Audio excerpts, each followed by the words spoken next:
Tá, em primeiro lugar eu quero pedir desculpas, tá chovendo demais aqui na zona norte de São Paulo, então aqui na nossa maravilhosa infra é duro, né?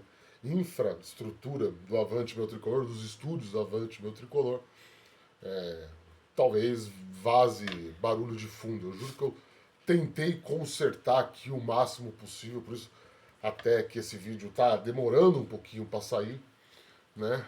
Visto que hoje eu não escrevi relato, hoje eu tô fora da cobertura do jogo, tô propriamente aqui só com a parte de opinião, de análise mesmo do que aconteceu lá na Vila Belmiro, tá certo? E quatro, quatro. Eu acho que esse é o número sintomático que a gente tem que pegar como base, como parâmetro para analisar o que foi a derrota do São Paulo para o Santos na Vila Belmiro na noite deste domingo, horário horroroso, sempre ressalto isso. Porque o São Paulo só conseguiu fazer 4 finalizações nas metas do rival litorâneo durante os 90 minutos. 4 finalizações, eu vou repetir, 4 finalizações. É um dos piores desempenhos ofensivos do São Paulo em uma partida do atual Campeonato Brasileiro, incluindo a Eras do Beldia, onde, todos sabem, foi trágica em todos os sentidos. Então eu acho que de antemão, antes da gente começar a se aprofundar no que foi a partida, é... ok, sem histeria, né? Sem histeria. Eu vi alguns colegas já indo para esse discurso, não, sem histeria, sem rasgação de cueca pela cabeça, como dizem os mais velhos, porque é quinta-feira, o que vale é quinta-feira. Só que as pessoas precisam ter uma noção de que quinta-feira o São Paulo precisa vencer por 2 gols para ir para pênaltis. Né? Para se classificar, o São Paulo precisa de 3 gols de diferença. E o que a gente viu hoje é sintomático de um time que está perdendo um pouco a sua capacidade ofensiva. Um time que está se tornando inofensivo. Né? Foi assim contra o Botafogo, foi assim antes até do Botafogo, contra o Cruzeiro, né? Na derrota de 1-0. Então vem Cruzeiro, vem Botafogo, vem LDU e vem agora contra o Santos. Em termos de campeonato brasileiro, tá? Em termos de campeonato brasileiro, você pode continuar olhando o copo meio cheio. Né? Em 11 partidas, as 11 últimas partidas do São Paulo na competição, são apenas 2 derrotas. Mas, aqui, a gente gosta de olhar o copo meio vazio. A gente é pessimista por natureza. O nosso objetivo aqui é ser pessimista. É expor defeitos, falhas que estão acontecendo no São Paulo nos seus mais variados setores, incluindo o time profissional. E, em uma dessas falhas, é um time que não vence as 6 partidas fora de casa, no geral, né, incluindo Copa do Brasil, lá contra o Atlético Paranaense, quando começou a série de fato, né, incluindo também as Libertadores, os duelos contra o Atlético Nacional e contra a LDU. E o mais preocupante é, dessas 6 partidas, em 5 o São Paulo não fez gols. O São Paulo saiu zerado de campo. Então, eu acho que o duelo na Vila Belmiro é sintomático para a gente entender que a diretoria perdeu uma oportunidade de ouro de corrigir talvez aquele que seja a maior deficiência do elenco, que era o ataque, era a ausência de centroavante, a ausência de atacante, a ausência de opções melhores para o seu setor ofensivo. Né? O Marcos Leonardo ia ser um baita de um acréscimo, mas não deveria ter sido o único. Né? Talvez tenha faltado uma busca mais ampla, uma busca mais apurada no mercado de uma peça que é sim essencial e que o Rigoni, com todo respeito, não vai resolver nada. É sobre isso, basicamente, o mote dessa análise do que foi São Paulo e Santos. Vamos lá. Maravilha, maravilha, Avante Lovers de norte a sul do país. Você carrega o coração de 5 pontas dentro do peito. Meu nome é Rafael Emiliano, este é o Avante Meu Tricolor. Seja muito bem-vindo, a casa é sua. tá? Antes de mais nada, vou pedir encarecidamente para que você deixe o like nesse vídeo, né? Você sabe, a gente tem que ficar pedindo, enchendo o saco, eu sei, é chato, é cansativo, mas é essencial. A plataforma nos cobra isso, a plataforma deixa de vender os nossos vídeos, vender entre aspas, né? Os nossos vídeos se a gente não pede, o robozinho lá detecta. E também não custa nada para você, né? Você vai gastar aí o dedo, não é de graça, e você ajuda de montão aqui o nosso trabalho. Então você deixa o seu like aí, se você não for inscrito ainda, se inscreva e ative o sininho aí para receber as notificações. O mais importante também, né, também igualmente importante, compartilhe esse vídeo com toda a sua internetica São Paulina, tá? Mande aí nos grupos de WhatsApp, de Telegram, me mande aí no, né, pra vovó, pra titia, pro vizinho, espalhe a palavra do Avante Meu Tricolor para que a gente seja mais divulgado e profundido nessa plataforma tão concorrida e disputada quanto é YouTube. Se você quiser e se você puder, pense com carinho na possibilidade de ajudar financeiramente aqui o nosso jornalismo independente. Vire membro do canal, só R$ 7,99. Como recompensa, você ganha o direito de entrar no nosso grupo de WhatsApp dos Avante Lovers, né? Também vai ficar o Pix da tela. Aliás, peço desculpas do vídeo pré-jogo, que eu quis tentar inovar e o tempo foi passando e daqui a pouco já era o apito inicial, então ele foi pro ar sem edição.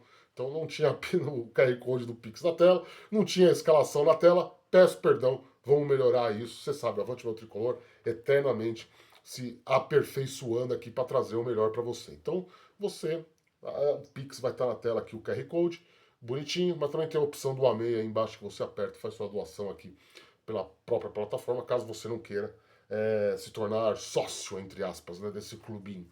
Né? Você não queira fazer uma contribuição recorrente mensal, seja algo esporádico. Tá aí, ajude a gente. Pense com carinho, o jornalismo independente precisa de toda a ajuda possível. Tá certo? Vamos lá, o que eu falei na análise do intervalo que eu vou evitar me repetir aqui, porque tá lá o shortzinho, 3 minutos, você pode ir lá assistir, mesmo já tendo passado, mesmo o jogo já acabado, e mesmo se aquela filmagem tendo sido feita quando o jogo ainda estava 0-0, né? Então, é claro que com 1-0 a coisa muda, mas via de regra eu reclamava bastante, elogiei bastante o sistema defensivo do São Paulo, e criticava, de certa maneira, o desempenho ofensivo, né? O São Paulo do meio campo para frente. Eu alertei para o fato de que essa dupla de volantes, e para mim a principal força do São Paulo, aliás, a Aline Fanelli, né, minha amiga lá da Band News FM, fez essa pergunta na coletiva pro Crespo, né? Tá aqui no canal a coletiva, você pode assistir, né? Ela perguntou isso pro Crespo, né? Porque de fato a força do São Paulo parte da sua transição de jogo pelo meio a partir dos volantes, seja eles quais forem entre os que são considerados titulares, né? Agora nessa fase atual, né? Marcos Antônio, Bobadilha ou Pablo Maia, né? O tanto que o Pablo Maia aparece no ataque, né? O tanto que o Bobadilha tem capacidade de arranque e o Marcos Antônio dispensa comentários. Aliás, hoje ele entrou no segundo tempo e também deu uma nova dinâmica ali no lugar do Rodriguinho, que estava apagadaço. Né? Com o Luan e o Alisson, eu alertei aqui. Falei que o Luan é um jogador mais pesado, é um jogador mais fixo, que atua de maneira mais fixa. Não está tão ambientado a fazer esse jogo de transição rápida, esse jogo de quebra de linhas, esse jogo de infiltração que os volantes do São Paulo, desde a época do Zubel Dias, são acostumados a fazer. É um jogador de propensões mais defensivas. E que talvez no esquema com 3 zagueiros a função dele fosse essa, né? De fato, a gente viu o Negruti, que teoricamente hoje foi zagueiro, avançar mais, fazer às vezes de Ferrarese, de fato, principalmente no segundo tempo, quando ele troca de posição com o Rafael Tolói, né? Rafael Tolói fica centralizado, ele vai para a direita, né? Porque o Crespo liberou de vez o Mailton pro ataque. E a gente viu muito mais o Negruti, que é um jogador mais jovem, um jogador mais ágil, um jogador com um físico mais apurado do que o Luan. Não estou chamando o Luan de gordo, falando que o Luan é forte, né? Fisicamente. O Negruti não, é um jogador de maior mobilidade física. Então, o Negruti deu muito mais essa válvula de escape pro São Paulo do que propriamente o Luan. E o Alisson é um caso a ser estudado, porque há uma queda de produção do Alisson gritante, né? Aquele Alisson que a gente aprendeu a amar lá com o Dorival Júnior né? Passou-se os tempos, veio o Carpini, veio o Zubeldia, e desde a contusão ele parece ser outro jogador, né? Um pouco fora de ritmo dos demais, um pouco fora de dinâmica, né? Um pouco perdido nas funções que o Crespo exige nesse sistema com 3 zagueiros, né? Hoje foi mais uma prova cabal disso. Mas, como não estava, como eu disse ali na análise, disse também na análise de pré-jogo, né? Eu previa muita dificuldade do São Paulo, de fato se concretizou, né? É um São Paulo que perdeu a sua força ofensiva e, de fato, como eu tinha antecipado, tinha que apostar muito seu jogo, seu volume de jogo, pelos alas. Porque, teoricamente, sem o Marcos Antônio, sem Bobadilha, sem Pablo Maia, são os jogadores mais ágeis, são os jogadores de maior disposição física para fazer um corredor, para ir para o ataque, né? E aí, de fato, o São Paulo teve isso, né? O Mailton apareceu bastante no jogo, o Wendel, entre tapas e beijos, digamos assim, apareceu bastante no jogo. No final, o Enzo Dias, que entrou no lugar dele, também apareceu bastante no jogo. Só que hoje, a cereja do bolo da derrota frustrante, eu escrevi isso lá no X, você pode ir lá ler, se você não me segue aí, Rafael Emiliano, com 2 Os no final. A cereja desse bolo de derrota, da derrota do São Paulo, ela parte. Peraí, que parou de chover, eu vou abrir a janela aqui um pouquinho para entrar um arzinho aqui. Pronto. Parou de chover, a chuva deu uma ajudinha pra gente aqui, porque eu tô suando já. Né? Cabeludo sofre no calor, hein? Mas assim, foi a falta do ataque, né? O ataque do São Paulo foi um sujeito oculto da equação, sujeito oculto da frase do São Paulo. Né? O ataque do São Paulo não apareceu. E no primeiro tempo, se você ainda tinha duas peças que, mesmo jogando mal, de certa maneira, porque eu gostei do Ferreirinha dentro de certos limites, tá? É lógico, o Ferreirinha é um jogador individualista, o Ferreirinha é um jogador daqueles caras que pega a bola e quer resolver tudo sozinho, óbvio, mas é porque ele estava numa rotação muito diferente dos demais, né? Faltou ali um companheiro de velocidade, um companheiro de vigor físico, de capacidade penetrativa, de capacidade de quebrar linhas com ele. Né? Mas você tinha o Dineno, que de certa maneira, e aqui ó, o pessoal comentou, aí você está defendendo muito o Dineno. A questão não é defender o Dineno, a questão é que o Dineno ele é um centroavante. Ele é um homem referência da área.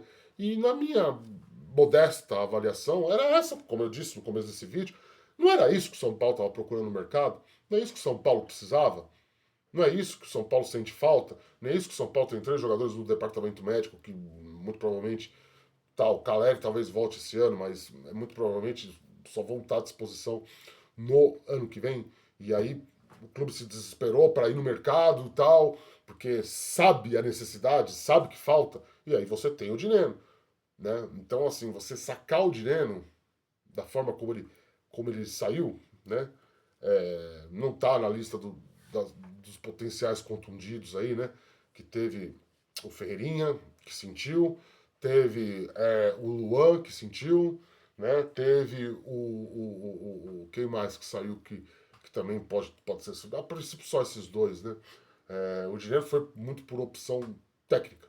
E aí o Crespo coloca o Rigoni em campo. E aí as nossas esperanças vai pro chapéu, né? Vai pra casa do chapéu de vez. Porque o Rigoni ele é um cara totalmente fora de ritmo. Aliás, o que ele provocou os jogadores do Santos no final, né? Dando trombada, trombou com o goleiro, né? Uma coisa ali para já que perder a bola vou demonstrar raça, né? E não é uma coisa argentina, não é uma coisa legal, né? Vocês já viram um Lugano fazer isso? Eu nunca vi. Eu não lembro. Eu não lembro. Você viu o Dario Pereira já fazer isso? Tudo bem, Rafael, vocês estão 2 uruguaios, ok, eu sei. Mas você vê aí o Mascherano, vai, que não jogou no São Paulo, mas é um jogador que era considerado de defesa de ponta da Argentina, fazer esse tipo de patascada. O Crespo mesmo, quando jogava bola. É, eu sei que tem muito novinho que assiste aqui e não acompanha, né? Deixa eu arrumar a iluminação aqui, que tá dando aquela piscada chata, pronto. Nossa, como enche o saco também essa câmera, né? Mas vamos vivendo e aprendendo, né? A chuva não vai apertar, não, né? Eu não quero fechar a janela. É... E aí entra o Luciano, né?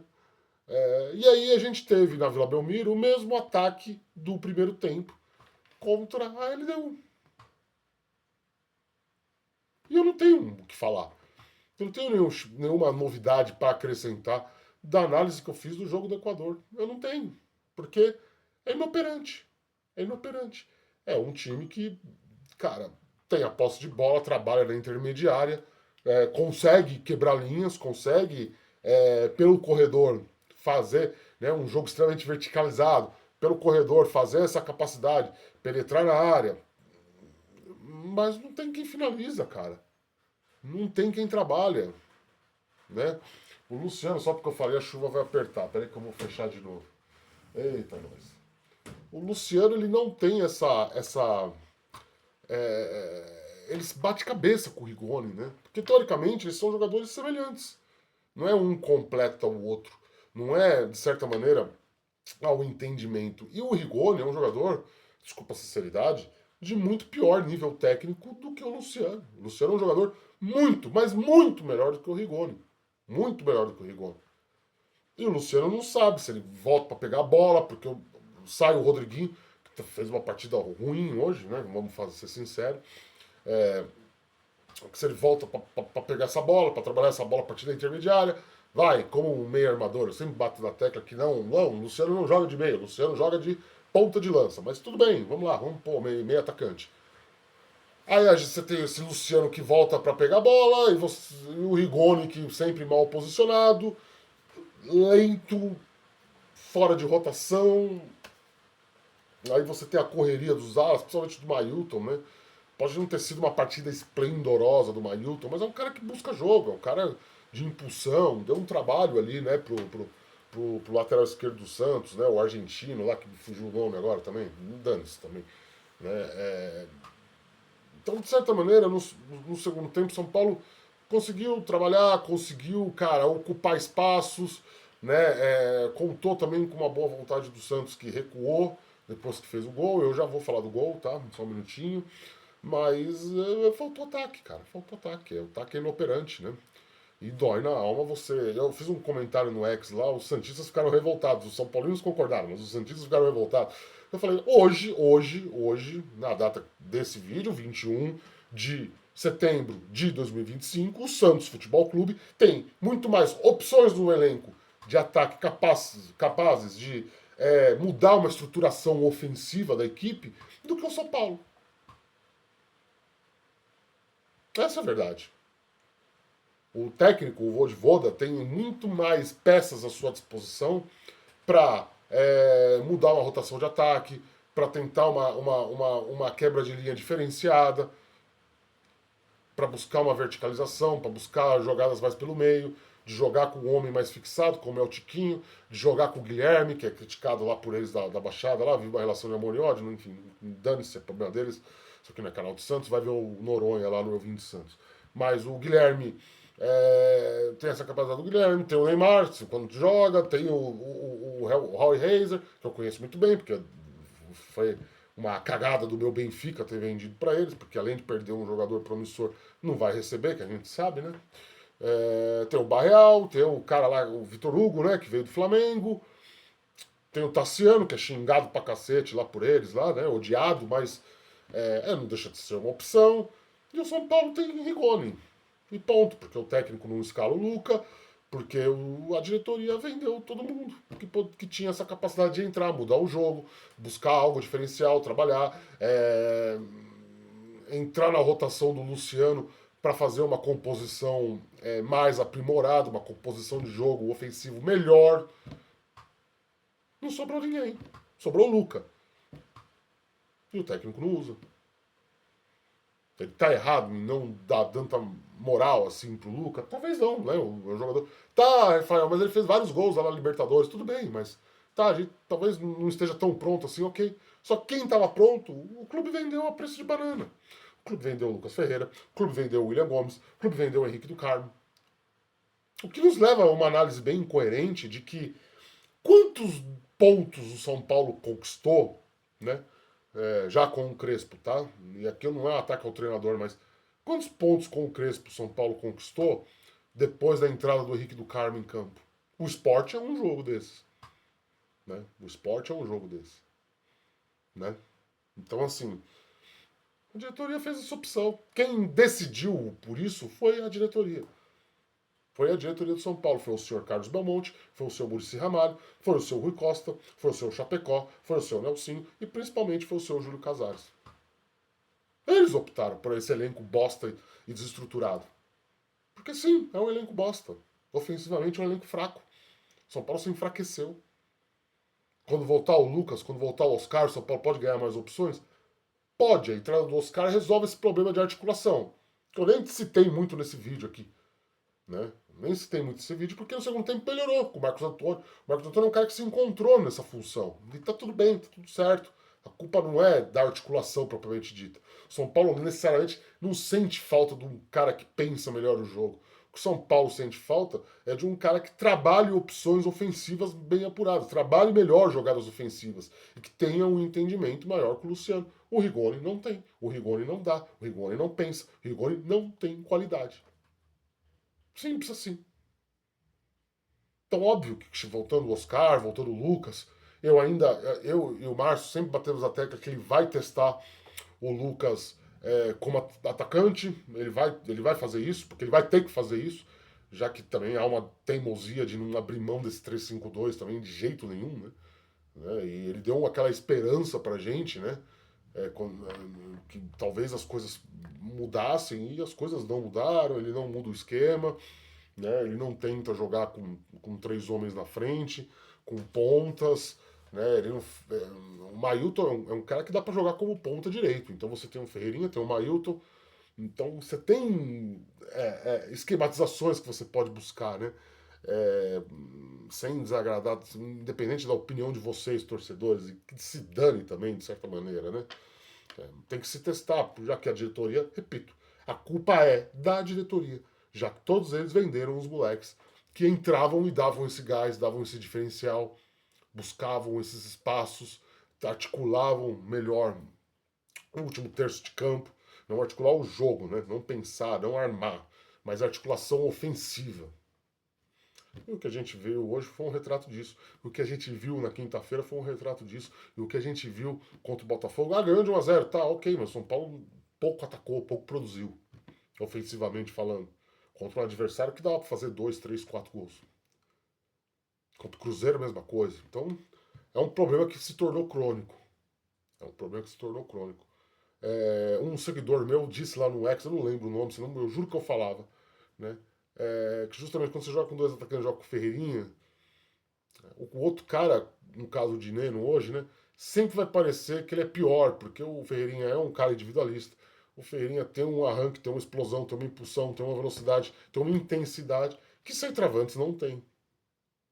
Então talvez ele funcione com o Luciano, porque o Luciano também é um cara de explosão, é um cara de arrancada, e não funcione com outros nomes do elenco, você entendeu? Então, talvez não dá para jogar, né? Então, assim, a gente pensa na quinta-feira, um São Paulo que precisa fazer gols e um São Paulo que tem esse problema. Ele se tornou um problema crônico. Não adianta a gente tapar o sol com a peneira. E, repito, a culpa é da diretoria.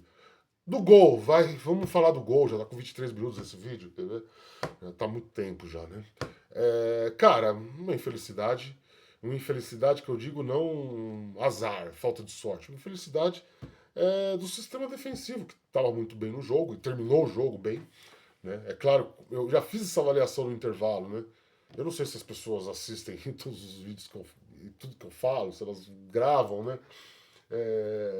Porque eu lá no X, lá hoje, como não tava com relato, eu fiquei dando muita atenção lá. As pessoas vieram, né? Ah, pô, mas o Sabino, você tá elogiando o sistema defensivo. Cara, eu fui categórico, né? No intervalo. Eu falei, o Sabino e o Luan são os pontos baixos, né?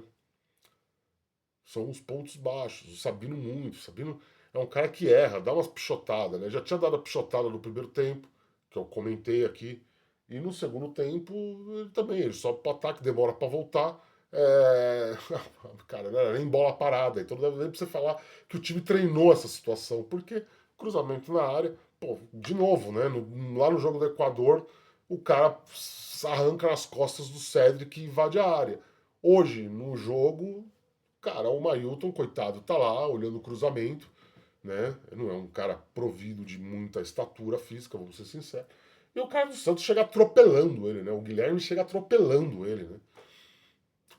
Por quê? Porque o Guilherme estava livre, né? Então, assim, é muito fácil a gente vir aqui culpar o Mailton ou culpar, né, o Wendel porque deixou cruzar.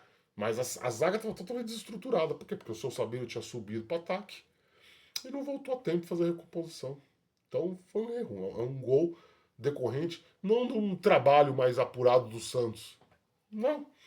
Mas de uma falha coletiva do São Paulo. Né? E eu cito aqui coletiva, porque é claro também que o Mailton deveria estar mais atento, mas, porra, a culpa também não é só dele. Não dá pra você deixar. O São Paulo joga com 3 zagueiros. Repito, não era jogada de bola parada, não era um escanteio, não era uma falta, foi uma jogada que o cara dribla o Wendel, vai à linha de fundo e cruza. Os 2 zagueiros estão na contenção do primeiro pau. E se o Marilton tá lá no segundo pau, como ele tá, meio olhando para cima, perdido, significa que aquele corredor tá livre. Não pode acontecer isso. Eu senti falta de uma pergunta sobre isso na coletiva, tá? Admito. Porque são situações que, assim, como eu disse, você não treina posicionamento para isso no treinamento do dia a dia. Se é bola parada, você treina. Aí você tem que pegar muito mais pesado na crítica. Mas, de certa maneira, cara, você treina essas situações de jogo. Se o zagueiro sobe, quem que cobre? Quem que vai ficar aqui? E o volante, onde que tá? Você tinha 4 jogadores do São Paulo ocupando a zona do primeiro pau e só o Mailton na segunda. Quer dizer, é uma falha coletiva. Mas que foi a única, né? Foi a única. A gente teve aí a brilhante atuação do Young, né? E no final aí subiu para ataque lá, né? 2,7 m, tá certo, né, Crespo? Pô, tem bola, tá perdendo, vai lá. Ele foi bem legal a frase dele. Tentei um milagre e não deu, né? Imagina o Guri fazer um gol, cara, de empate num clássico no último minuto da Vila Belmiro. Puta merda, né? Mas enfim, né? O Young foi muito bem. O Negruti foi muito bem, né? Que passe, qualidade de passe e tudo. E o Zubeldia tinha a birra do moleque, falando que o moleque sabia sair jogando. Ô, Zubeldia. É catar coquinho também, né? Mas a zaga foi bem, o Tolói seguro, como sempre, né? Como eu disse, né? É claro, no primeiro tempo acho que o Santos pressionou muito mais. Como dissem lá os colegas santistas que entraram no meu perfil aí durante o jogo, depois do jogo. No segundo tempo entrou a bagraiada, né? Entrou. Caramba, qual que é o nome, né? A gente tava falando esse dia que o termo bagre se auto popularizou, né? E tinha outro lá que era Pereba, né? Pereba, entrou a perebada lá no decorrer do segundo tempo, né? Tiquinho, Tassiano, né? Um monte de cara que tropeça na bola. Aí a vida da zaga do São Paulo ficou muito mais facilitada, como eu disse, eles recuaram. São Paulo jogou muito mais em cima, então é bizarro, né? Aliás, tem um detalhe, né, que eu esqueci de comentar. Como a zaga do Santos joga em linha alta, né? É mais um predicado aí pra gente xingar o ataque, né? Pra gente criticar o ataque, né?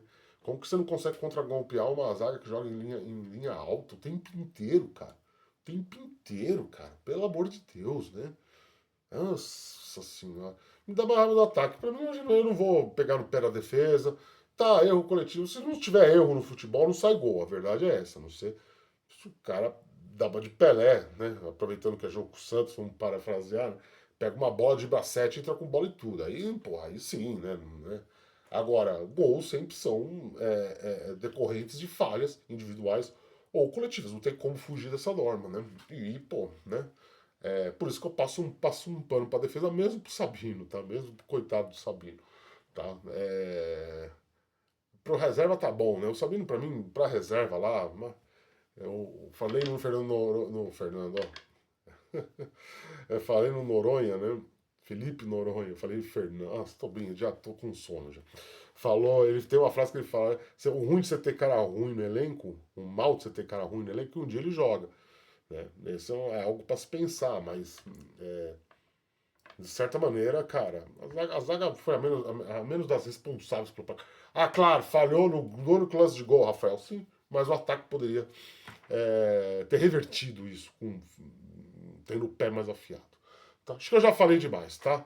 Então é isso, quinta-feira, quinta-feira, São Paulo e LDU, toda a cobertura aqui no Avante Meu Tricolor essa semana, gasto total, como eu disse, já disse, site novo, as coisas estão sob nova direção, novo contexto aqui na lojinha. E vou tentar, a partir de amanhã, ter uma regularidade diária de vídeos, tá? Pelo menos 2 por dia aí. Muita coisa acontecendo de bastidores. Eu já soltei algumas matérias aí que o pessoal não gostou. Tem mais matérias, análises, opiniões, reacts. Vamos lá, vamos que vamos, mas você sabe, a gente precisa de você. Então se inscreve no canal aí, ajuda a gente, cara. Pô, ajuda a gente a aumentar a visibilidade desse trabalho, tá? Eu tô te implorando. Então passe o link, cara. Ajuda a gente aí, cara, tá? Ajude a gente que a gente precisa, tá? Então vamos tentar. Se as visualizações não derem um upzinho, eu não vou, não. Eu vou dar um tempo disso aqui, tá? Mas é isso, tá bom? Então, deixa o like aí, se inscreve, faz o pix aí, ajuda nós aí, tá bom? Vamos lá. Resultado horrível, horrível, cara. Horrível. Moralmente horrível. Não, o Crespo tá confiante. A coletiva tá aí no canal. Assiste aí. Beijo do gordo, tchau. A gente volta a qualquer momento com mais informações.